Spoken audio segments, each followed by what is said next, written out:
मीना त्रिपाठी जी। राधे राधे महाराज जी। महाराज जी आपके चरणों में कोटि कोटि प्रणाम।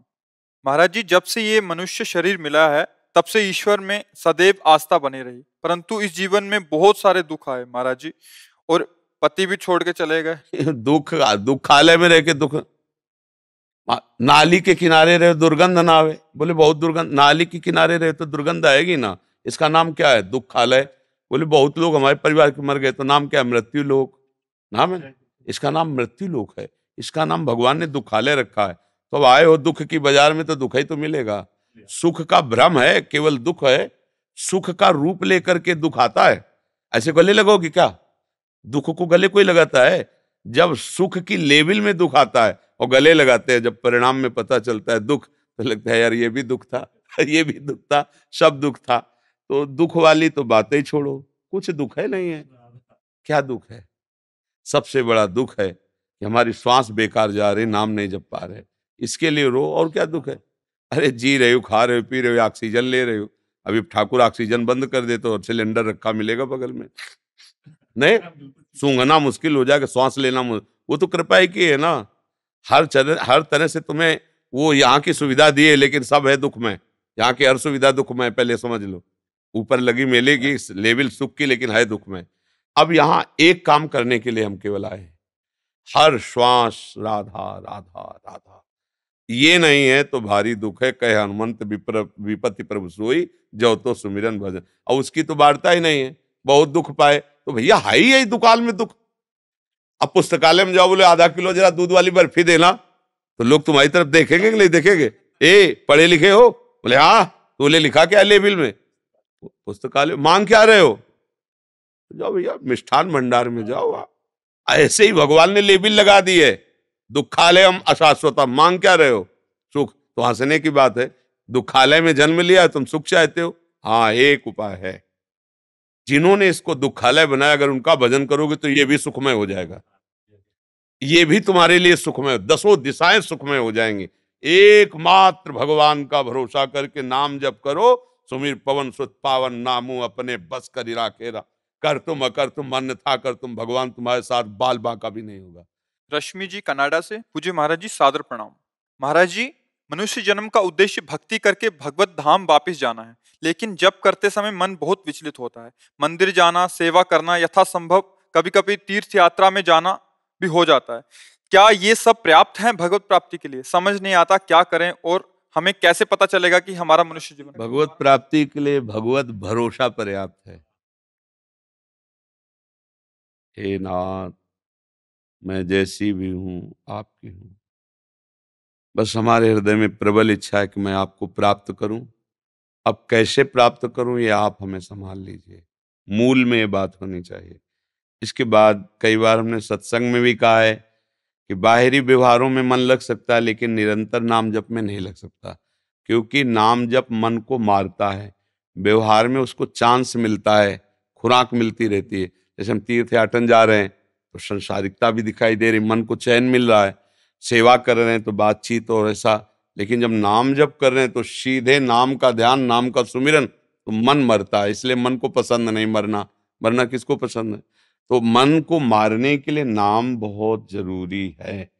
पर जो भगवत प्राप्ति है वो हमें भगवत आश्रय से निश्चित हो जाएगी। बस आश्रय को हम समझ पाए, मन वचन कर्म से एकमात्र प्रियाजू का, लालजू का आश्रय, और अपने में असमर्थता का अनुभव कि प्रभु मैं हर प्रयास करके देख रहा हूं, मेरी सामर्थ्य नहीं कि मैं आपको प्राप्त कर सकूं। तो क्या होगा? रोना आने लगेगा।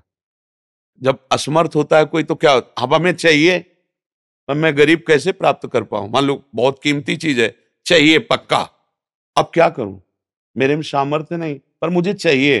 तो फिर क्या होता है? रोना आ जाता है। बस रोना हुआ और रोते रोते प्रभु को पुकारे तो फिर भगवान के मिलने में संशय नहीं। कबीरा हंसना छोड़ दे, रोने से कर प्रीति, बिन रोए किन पाई हाँ प्रेम प्यारा मीत। जिस समय गोपीजन प्रयास करती रही भगवान को ढूंढने का, और जब देखा अब नहीं ढूंढ पाई तो रहा नहीं गया, तो सब जोर जोर से रोने लगी। रुदु सुस्वरम राजन, कृष्ण दर्शन लालसा। प्रभु के दर्शन की लालसा से उच्च स्वर, हा कृष्ण। तो भगवान उसी समय उन्हीं के बीच में प्रकट हो गए। उसी समय वह लिखा है, तासा महावीर भूत छवरी इसमय मान मुखाम्बुजा पीताम्बर धरा सृग्वी साक्षात मन मन। तो रो रो करके भगवान को पुकारना ही भगवान की प्राप्ति का उपाय है। पर रोना तभी आता है जब अपने में हार आ जाती है कि मैं देख लिया, बहुत बार चल के देख लिया, मैं बार बार फिसल जाता हूं, मैं बार बार हार जाता हूं। हे हरि, मैं अपने को देख पा रहा हूं कि मैं आपको कभी प्राप्त नहीं कर पाऊंगा, मेरे आचरण ऐसे हैं, मेरा मन ऐसा है, पर नाथ मैं प्राप्त करना चाहता हूं आपको। तो वो जो पुकार होती है वही पुकार आर्त पुकार कही जाती है। उस पुकार से भगवान की प्राप्ति होती है। बस हमारा लक्ष्य दृढ़ हो जाए, मुझे प्रभु चाहिए, पर हम असमर्थ हैं, हम प्रभु लायक नहीं है। हम कोशिश करके देख ली, उनके लायक हम बन नहीं सकते। हे नाथ, अब आप अपने लायक बना लो, पक्का भगवत प्राप्ति हो जाएगी। कैसे भी हो तुम, परिणाम में तुम्हें भगवत प्राप्ति हो जाएगी, क्योंकि आपने जो अपने हृदय की बात रख दी ना, तो भगवान दोनों पक्ष को देख रहे, आपको भी और अपनी माया को भी, कि मेरी माया कितनी प्रबल है, अभी मेरी शरण में आ गया, अब बस बात बन जाएगी। समझ रहे ना जी। आप मधुकरी ले आते हैं, हमारी बात है, बात हम आपके दर्शन हुए, अब सब आपको याद कर रहे हैं, एक बार आप आओ। अब बस इसी रोग ने हमें बांध दिया, नहीं तो महीना मुश्किल होता था, 2-3 दिन राधा बाग में रहना, आप ब्रजवासियों की जूठन पाना, यही हमारी सामर्थ्य है। बाबा ये तो आप एक कैमरे पर हमें बड़ी कृपा लग रही है। हाँ, बस यही हमारी लाडली का चमत्कार है। मतलब डॉक्टर भी, जैसे हम ये लोग ले गए हैं ना, तो जैसे सामने खड़े तो उनका मरीज को सामने लाओ, तो वे खड़े तो हैं, वो ये मरीज है। तो केवल मेरी लाडली का जो प्रभाव है ना, ब्रह्मेश्वरादि शुद्धरूप पदारविंदो श्रीमत पराग परमाद्भुत वैभव आया। स्वामिनी का वैभव उनके निजजन ही जानते हैं, नहीं तो लालजू का ही सब वैभव जानते हैं। और जहां लालजू अपना वैभव भूलकर स्वामिनी के सामने मांगत लाल लाडिलो नागर, जहां कृपा की याचना अखिल कोटि ब्रह्मांडों का ईश्वर करता है, किसी का माथा कैसे समझ पाएगा। जहां अखिल कोटि ब्रह्मांडों का ईश्वर भी पीकदानी लिए खड़ा है, वहां तो वो हमारी महाराली जो है, हमारे कर्म ने, पूर्व कर्म ने तो हमें नष्ट कर दिया, मतलब खत्म। अब हमारी लाडली से हम जो चल रहे हैं ना, हमारी बैटरी लाडली है।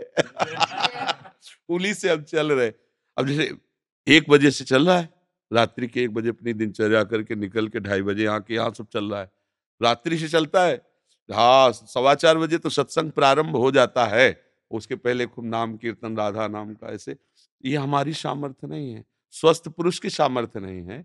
3 घंटे कोई लेटे और नींद ना आवे और फिर इसके बाद जगकर दिनचर्या होती रहे, तो शरीर में पीड़ा हो, चलने फिरने की सामर्थ्य, कोई दिन ऐसा नहीं जिस दिन उल्टी का हो आवेश, क्योंकि किडनी खराब है, पग पग पे कष्ट, लेकिन पग पग पे दुलार लाडली का, उसी दुलार से हम तो इसीलिए तो हम सबको कहते हैं, अरे राधा राधा बोलो, लाडली से आंख मिलाओ, क्या रह जाएगा, तुम्हें जो चाहिए वो मिल जाएगा। साक्षात महारानी जो बैठी हैं, हमारे पूरे संपूर्ण ब्रज मंडल की अधिष्ठात्री स्वामिनी, अखिल कोटि ब्रह्मांडों के ईश्वर की भी ईश्वरी, तुम्हारी समझ में नहीं आ रहा।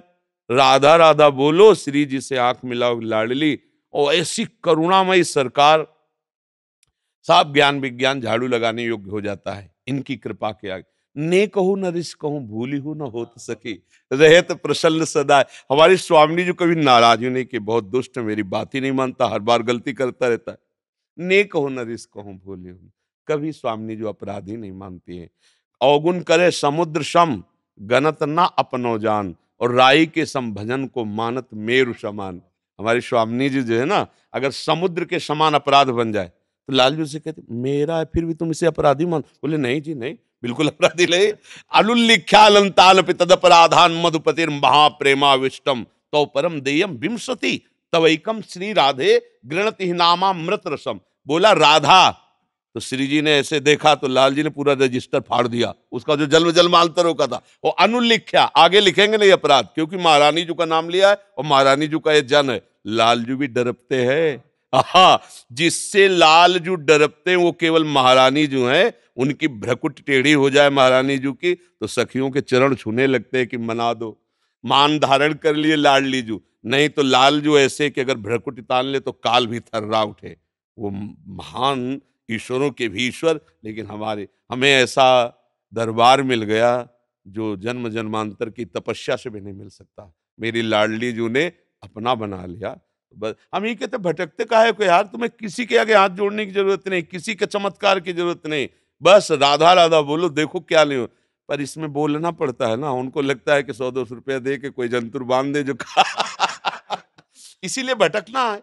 जो ये लोगों का भटकना है ना, हम कह रहे हैं अगाध करुणा सिंधु कामधेनु स्वरूपा चिंतामणि स्वरूपा हमारी लाडली, तुम करके तो देखो। राधा राधा राधा राधा। बाबा बरसाने वाले ने प्रश्न किया कि हमारी तरफ से पूछे हुआ बात है कि बरसानो याद ना आवे। आप सही पूछो तो हमारे सामने लाडली लाल की छवि विराजमान है, और जितने बरसाने की माला आती है ना श्री जी की, वो सब सिराले रखी है। याद तो उसकी की जाती है जिसको भूला जाता है, वो तो क्षमा गई है।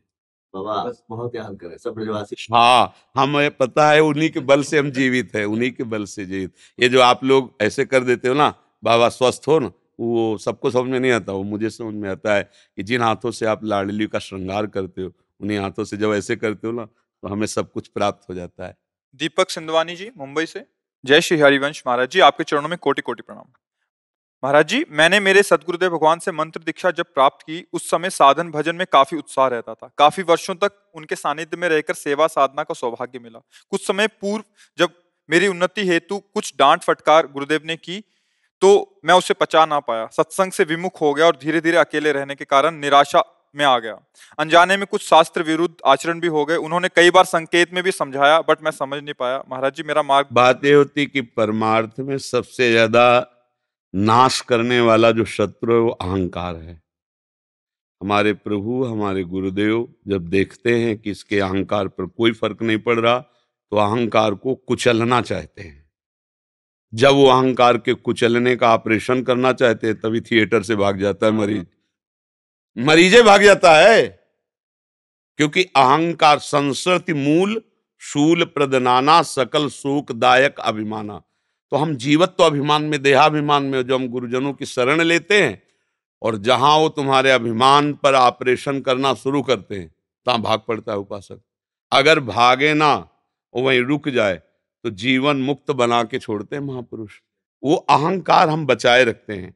हमने तो कोई गलती नहीं की, फिर डांटा क्यों? तो सोचना चाहिए ना, भगवत प्रेमी है महात्मा, फिर डांटे क्यों? मतलब कोई ना कोई तो आंतरिक राज से हम जानने, हमें और डटना चाहिए। वो जब दुत्कारे तो हमें और नजदीक होना चाहिए कि कोई है बात। जब वो बुला रहे हैं, दुलार कर रहे हैं, तब तो लग रहा है कि हमारे गुरुदेव हों। जब वो भगा रहे हैं कि आज के बाद गेट में ना घुसना, तो ठीक है महाराज, हम गेटे में बैठे मिलेंगे, जब आप निकलोगे तब हम मिलेंगे, हमारे पास दूसरा ठौर नहीं, तो काम बन जाए। एक प्रसंग में संदीपनी जी जब अपने गुरुजी के पास रहते थे, तो बहुत से शिष्य थे, उन्होंने प्राण समर्पित करने का भाव दिखाया। संदीपनी जी ने गुरुदेव की श्रीअंग सेवा से धैर्य प्राप्त किया था। एक कहना कि मैं आपका हूं, और एक होना अंदर से, इसमें अंतराय होता है। कहने वाला फेल हो सकता है, होने वाला नहीं। अब उन्होंने अपने को पागल साबित कर दिया। संदीपनी जी के गुरुजी ने लघुशंका हाथ में लेके ऐसे फेंकना, थूकना, ईंट मारना, ऐसे भागना शुरू हुआ। सब भाग गए। कुछ समय बाद स्वस्थता की लीला की कि अब मैं स्वस्थ हो गया हूं। तब देखा कोई नहीं। संदीपनी जी से पूछा, तुम क्यों नहीं भागे? तो उनका गुरुजी, आपको फिर स्नान कौन कराता, भिक्षा मांग के कौन लाता, आपको पवाता, तो हमने तुम्हारे साथ गलत व्यवहार नहीं किया। बोले प्रभु, गलत व्यवहार तो तब हो जब दूसरा कोई हो। ये तन ये मन प्राण आपको समर्पित हैं। आप चाहे इन्हें मारो, चाहे पीटो, चाहे दुलार करो, चाहे गोद में बैठा लो, चाहे हमें आप नाली में बैठने के लिए कह दो, ये तो आपको हमने दे दिया है। बहुत प्रसन्न हुए। बोले बेटा, मैं जिस भजन के बल से जिस भगवान को प्राप्त होऊंगा, वो भगवान तुम्हारा शिष्य बनेगा आके। तो जगत गुरु भगवान कृष्ण नीचे बैठे और संदीपनी जी आसन में बैठे। गुरु प्रताप समझना होता है। समर्थ स्वामी रामदास जी के पास हजारों शिष्य थे, तो जो 2-3 सेवा करने में प्रधान थे, उनसे ईर्ष्या करते थे। एक दिन प्रश्न किया कि आपके समीप एक ही है क्यों सेवा में नजदीक रहते हैं, हम लोग भी तो हैं। स्वामी जी ने कहा कि समर्पण की कमी के कारण श्रीअंग सेवा का अधिकार साधक नहीं प्राप्त कर पाता, समर्पण होना चाहिए। तो उनका, महाराज हमारे समर्पण में क्या, रात दिन आश्रम में रहते हैं, आपका दिया खाते हैं, आप जो आज्ञा करते हैं वैसे चलते हैं। ठीक है, कल फिर आना सब लोग। दूसरे दिन गए तो आसन में नहीं बैठे। क्या हुआ? बोले बहुत दर्द हो रहा है, यहाँ एक फोड़ा हो गया हमारे, रात रात में बड़ा विषैला फोड़ा हुआ, पट्टी बंधी हुई थी ऐसे और पैर ऐसा तो उनका गुरुजी फिर राज वैद्य को बुलवाते हैं। बोले नहीं, इस फोड़े का उपचार भी हम जानते हैं। कोई शिष्य यहाँ मुंह लगाए और पूरा मवाद पी जाए तो वो मर जाएगा और हम ठीक हो जाएंगे। जो हजारों की भीड़ थी ला, पीछे ही खसकने लगे, मरना नहीं भाई, उनमें दो चार रह गए। तो उनका गुरुजी दवाई से ठीक हो जाए। बोले दवा काम नहीं करेगी, सब चले गए। वो जो एक अंग सेवा में थे, उनका गुरुजी बताओ कहाँ कहाँ से हम मुंह लगा के इस मवाद को पी जाए। तो उनका बेटा यहाँ से पी। तो कुछ लोग देखने के लिए खड़े थे कि कैसे पिएगा और मरेगा। उन्होंने जब पिए तो बोले गुरुजी ऐसे रोज एक फोड़ा हो तो हमारे तो आनंद आ जाए। बोले बेटा बिल्कुल ठीक हो गए। तो सब लोगों ने पूछा मरे? बोले मरे कैसे, इतना मीठा अमृत जैसा रस था। और वो लंगड़ा आम जो है गुरुजी फिर सबको बुलवाया और कहा देखा, इसे कहते समर्पण। हमने कहा था पियोगे तो मर जाओगे, तो गुरु की वाणी तो समर्पण होता तो होता कि आपके लिए ही तो मरेंगे ना, हम पहले पीते हैं। कोई नजर नहीं आया जो एक अंग सेवा में था। ऐसे गुरुजनों में हमें कभी दोष दर्शन नहीं करना चाहिए। अगर हम पूर्ण समर्पित भाव हों तो हमें प्रभु के लायक बना देंगे। जो सच्चे संत होते हैं वो अहंकार का पोषण नहीं करते। आप खूब सेवा करो, इसके बाद डांट जहां मिले वहां सच्चाई है, समझ लेना। सेवा के बाद अगर प्यार दुलार और पुरस्कार मिले तो अभी कच्चाई है।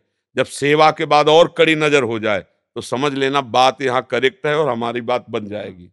अगर देने के बाद तुम्हारे ऊपर वो ठकुर सुहाती बातें, चाटुकारिता की बातें होने लगे तो गड़बड़ है। और जब देने के बाद तुम्हारा कोई सम्मान न हो, अपना समस्त, तो समझ लेना ये हमारा देना सीधे लाडली लाल के पास जा रहा है। जब हम लोग चाहते क्या है कि अगर कुछ दे तो थोड़ी सी आभासी सेवा, वो अहंकार का पोषण होगा। तो अब गुरुदेव भगवान कहीं गए थोड़ी है, उनका मंत्र कहीं गया थोड़ी, वो तो सर्वत्र व्याप्त तत्व है। उन्हीं को पुकारो, उन्हीं के द्वारा दिया हुआ नाम मंत्र जपो। गुरुदेव जब तक शिष्य का कल्याण नहीं हो जाता तब तक उसके हृदय में बैठे रहते हैं। ये बात पकड़ लेना। जो ये समझते हैं हमारे गुरु मर गए, हम गुरु जाना ही नहीं, गुरु कौन है? अरे गुरु साक्षात भगवान है, कोई गुरु व्यक्ति थोड़ी गुरु होता है।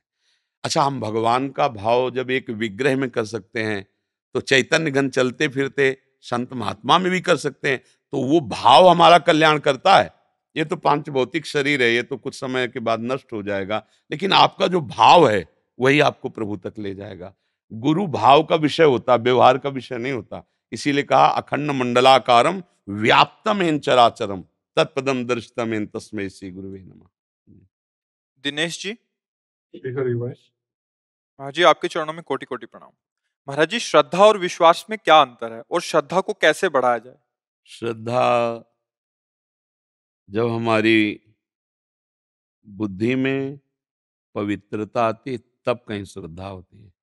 शास्त्र में श्रद्धा, गुरु में श्रद्धा, भगवान में श्रद्धा या धर्म में श्रद्धा। श्रद्धा का स्वरूप है कि जो लिखा है, जो बोला गया, उस पर बिना विचार के विश्वास कर लेना। जैसा लिखा है, जैसा बोला गया है, हमें वैसे ही चलना है। तो श्रद्धा का गाढ़ रूप हुआ करके विश्वास, अलग कोई विश्वास चीज नहीं। जैसे कहा गया भवानी शंकरो वंदे श्रद्धा विश्वास रूपिणो। शिवा श्रद्धा है और शिव विश्वास है, तो अर्धांगिनी हुई ना शिवाजू। तो मतलब श्रद्धा का ही अंग विश्वास है, शिव का ही अंग शिवा है। मतलब विश्वास कोई अलग वस्तु नहीं है, श्रद्धा और विश्वास एक ही वस्तु है। पर श्रद्धा का जब गाढ़ रूप होता है तो वो विश्वास में परिणित हो जाता है। जैसे हम श्रद्धा की चलो चलते हैं संत दर्शन के लिए, अब यहां आए और आपका भाव बढ़ा और बात से हृदय शीतल हुआ तो आपको विश्वास होने लगा कि जो मेरी श्रद्धा थी वो ठीक है। अब ये विश्वास जब गाढ़ रूप होगा तो ये भाव रूप रख लेगा। मेरे प्रभु हैं, मेरे गुरुदेव हैं, मेरे इष्टहीन के रूप में बोल रहे हैं। अब भाव जब आया तो प्रेम हो जाएगा। अब इनके बिना जिया नहीं जाता। तो बिन विश्वास भगत नहीं, ते बिन द्रवहि न राम, राम कृपा बिनु सपने जीव न ला विश्राम। तो विश्वास बिनु जाने न होय प्रतीति, बिनु प्रतीत होय नहीं प्रीति। प्रतीत माने होता विश्वास। श्रद्धा करके हम आए हो, हमारी श्रद्धा पुष्ट हो गई। श्रद्धा नष्ट भी तो हो सकती है कि हम श्रद्धा करके आए थे पर अश्रद्धा भी हो सकती है, लेकिन विश्वास हो गया तो अब श्रद्धा बिगड़ने वाली नहीं है। भाव आ गया तो अब विश्वास अटल हो गया। प्रेम हो गया तो अब भाव ने रूप धारण कर लिया, मेरे इष्ट देव, मेरे गुरुदेव। श्रद्धा बहुत हल्की भी होती है, कपूर की तरह उड़ भी सकती है, एक क्षण में उड़ सकती है। कुसंग मिल जाए तो अभी श्रद्धा की धज्जियां उड़ जाएंगी, लेकिन विश्वास आ गया है तो जल्दी कोई श्रद्धा को मिटा नहीं सकता है। और भाव आ गया है तो विश्वास अटल हो गया है। प्रेम आ गया है तो भाव ने रूप धारण कर लिया। बोले सख्य भाव, दास्य भाव, गोपी भाव रूप धारण कर लिया, अब ये अटल हो गया। आप समझ रहे ना? श्रद्धा यथावत वचनों पर पूरा हमारा भाव है। ये संत हैं जो बोल रहे हैं, शास्त्र प्रमाणित, हमारे मंगल के लिए। आप भाव करके आए हो, अभी नहीं जानते। आप जैसे जैसे जानोगे वैसे वैसे विश्वास दृढ़ होता जाएगा। तो श्रद्धा का ही फल हुआ विश्वास, विश्वास का फल हुआ भाव, भाव का फल हुआ प्रेम, और प्रेम का कोई फल नहीं होता। प्रेम तो फल का रस है, प्रेम ही सर्वोपरि है। समझ पाए आप? भगवान ने गीता जी में भी कहा है, श्रद्धावान लभते ज्ञानम तत्परा संयतेन्द्रिया, ज्ञानम लब्ध्वा परम शांति मचरेणाधिगत। जो श्रद्धा करता है वही ज्ञान प्राप्त करता है, जो ज्ञान प्राप्त करता है वही जितेंद्रिय होता है, जो जितेंद्रिय होता है वही बोधवान होता है। दूसरा जो ज्ञान शब्द है वो बोध का है, और जो बोध को प्राप्त होता है वही परम शांति को प्राप्त होता है। मूल श्रद्धा ही है, पर श्रद्धा विश्वास में बदल जाए। प्रायः श्रद्धा बदलती रहती है, पहले हमारी उन पर श्रद्धा थी, अब नहीं है, बदलती रहती ना। और विश्वास, तुम कुछ भी कहो, मुझे दृढ़ विश्वास है क्योंकि मैंने देखा है, मैंने सुना है, मैंने अनुभव किया है। फिर भाव, अब विश्वास की उसमें शपथ देने की जरूरत नहीं, अब तो भाव, मेरे प्रभु हैं, तेरे कहने सुनने से कुछ नहीं होता, मेरे प्रभु। अब विश्वास भाव में बदल गया, परम शांति। अब वहां कोई संशय की गुंजाइश नहीं रह गई। तो इसीलिए कहा कि याभ्याम बिना न पश्यन्ति, जिसके बिना आप नहीं देख सकते, श्रद्धा और विश्वास के बिना है तो सर्वत्र, पर श्रद्धा और विश्वास से ही उसे देख सकते हैं। मल्लिका जी, महाराज जी, हमारी गुरु जिन्होंने हमें अध्यात्म मार्ग में लगाया, उनका शरीर 1.5 साल पहले शांत हो गया। हमें अब कौन मार्ग आगे का दिखाएगा? वही जो गुरु ने बताया। गुरु का शरीर चला गया तो गुरु चले गए क्या? गुरु तो तत्व होता है ना, शरीर थोड़ी गुरु होता है। शरीर तो आज है, कल नष्ट हो जाएगा। गुरु ने जो नाम दिया, जो मार्ग दिया, वो सत्य, उसी पे चलो, मिल जाएंगे। अरे रामकृष्ण हरि कुछ तो बोला है ना गुरु ने, पकड़ लो, वही बात, पार हो जाओगे। गुरु बदलने से क्या है? मान लो गुरु बदला हो, हार्ट अटैक हो गया उनका भी, तो फिर कितने बदलोगे? क्योंकि शरीर तो लाश वाले ला। गुरु की निष्ठा पकड़ो। गुरु ने जो मंत्र दिया, उपासना दी, फिर उसमें शब्द नहीं आना चाहिए मेरे गुरु नहीं। नहीं, मेरे गुरु हर समय मेरे साथ हैं, मेरे पास हैं। उनका मंत्र, उनका नाम, उनकी कृपा, उनका रूप देखो ध्यान धर के, तो वही गुरुदेव तुम्हारे मानस पटल पे विराजमान है। बस दूरी बर्दाश्त नहीं, गुरु तो हमारे यहाँ बैठे हैं, यहाँ बैठे हैं। वही हमारा जीवन, वही हमारे प्राण है। फिर गुरुदेव मर कैसे गए? गुरु मरण धर्मा थोड़ी होते हैं। गुरु तो हमको अमृत पद में बैठालते हैं, तो स्वयं मरण धर्मा कैसे हो सकते हैं? पर हम लोग क्या थोड़ा सीमित विचार वाले, इसलिए घबरा जाते हैं। अन्नू जी, राधा राधा श्री हरिवंश। महाराज जी, आपके चरणों में कोटि कोटि प्रणाम। महाराज जी, जब भगवान का आश्रय लेते हैं तो प्रयास का क्या महत्व रहता है? प्रयास का, जिसे कहा आप भगवान के आश्रित हो, अब आपको ये नहीं करना चाहिए और ये करना चाहिए। आश्रय का स्वरूप होता है ना, जिसे भगवत मार्ग में चल रहे हो, अब आपको ये नहीं करना चाहिए, तो आपका मन कहेगा कि ये करना है, पर आपको प्रयास पूर्वक उसे रोकना है। ये नहीं छोड़ देना कि जो मन कह रहा कर रहे हैं, भगवान की इच्छा होगी तो बचा लेंगे। नहीं बचाएंगे, लिख लो, नहीं बचाएंगे। वो तब बचाएंगे जब आप प्रयास करते हुए अब हार रहे हो, तो वो बचा लेंगे। आपने प्रयास ही नहीं किया। अगर प्रयास रहित, तो फिर असत आचरण बिल्कुल नहीं होना चाहिए। तो तुम भजन का भी प्रयास में करो, तुम्हें भगवत प्राप्ति हो जाएगी, पर ऐसा नहीं है। आप भजन के लिए कह सकते हो कि मेरे से नहीं होता, पर गलत जगह समय व्यतीत करने के लिए आप नहीं कह सकते ऐसा। बोले भजन तो नहीं होता और सब प्रपंच होता है, तब अब तुम्हारे प्रयास का जो गलत जगह प्रयोग हो रहा है ऊर्जा शक्ति का, उसका गुरुजनों ने आदेश किया, आप ये पाठ करो, आप ये नाम जप करो, आप ये सेवा करो, आप ऐसा व्यवहार करो, आप ऐसे आचरण करो। तो गुरु के आश्रय से भगवद आश्रय पुष्ट होता है और भगवद आश्रय से आचरण पवित्र होते हैं, और आचरण की पवित्रता ही प्रमाणित है कि आप भगवान के हो। अगर आपके आचरण गंदे हैं, फिर आप मतलब राम और रावण में क्या अंतर है तत्व में? जो राम जी हैं वही रावण जी हैं तत्व में। एक ही तत्व सर्वत्र है ना, जो सब में रमा है वही राम है ना। तो जो राम जी विराजमान हैं वही रावण जी हैं। वैसे भी भगवत स्वरूप ही पार्षद होकर भगवान के धाम में जाते हैं, और भगवान का पार्षद ही रावण है। भगवान और भगवान के पार्षद अभेद होते हैं, दोनों तरह से। हम लीला, प्रगट लीला के पहले भी वो जय विजय हैं, तो भगवान के स्वरूप हैं, चतुर्भुजधारी नारायण स्वरूप ही हैं। भगवान के धाम में भगवान का स्वरूप ही होकर के तो जाया जाता है। और वैसे भी तत्व रूप में भगवान सब में विराजमान है। अब जगत में प्रगट होने की परंपरा में उत्तम कुल पुलस्त करनाती, ब्रह्म ऋषियों की संतान पुलस्त ऋषि के पौत्र का सौभाग्य रावण को प्राप्त हुआ, और महाराज प्रभु रघुवंश में प्रकट हो रहे हैं, चक्रवर्ती सम्राट महाराज दशरथ में। तो अंतर में वो श्रेष्ठ हुआ, उत्तम कुल पुलस्त करना, ब्रह्म ऋषि का पौत्र है, विश्वश्रवा का पुत्र है, ये ब्रह्म ऋषि है। उत्तम कुल में जन्म लेकर भगवान के प्रति भारी तपस्या से संपन्न महापुरुष है। और बल में भगवान तो अगाध समुद्र हैं बल, तो उनका पार्षद उनसे कम नहीं है। क्योंकि भाई खेल खेलने के लिए बराबर जोड़ होना चाहिए, नहीं तो सबको ही कहेगा कि एक तो महान और एक मच्छर, यार क्या युद्ध। इतना भी कम नहीं है भगवान से, क्योंकि भगवान के वो समान ही होकर भगवान के धाम में रह सकता है। तो भगवान के समान बल से युक्त है। चलत दशानन ढोलत अवनी, भगवान चलते हैं तो पृथ्वी नहीं कांपती, लेकिन वो चलता है तो पृथ्वी कांपती है। इसलिए पृथ्वी नहीं कांपती कि प्यार से भगवान चलते, वो चलता है तो रोज से आतंक से चलता है। जहां ऐसे भुजा ठोक देता दिक्पाल भी कांपते हैं।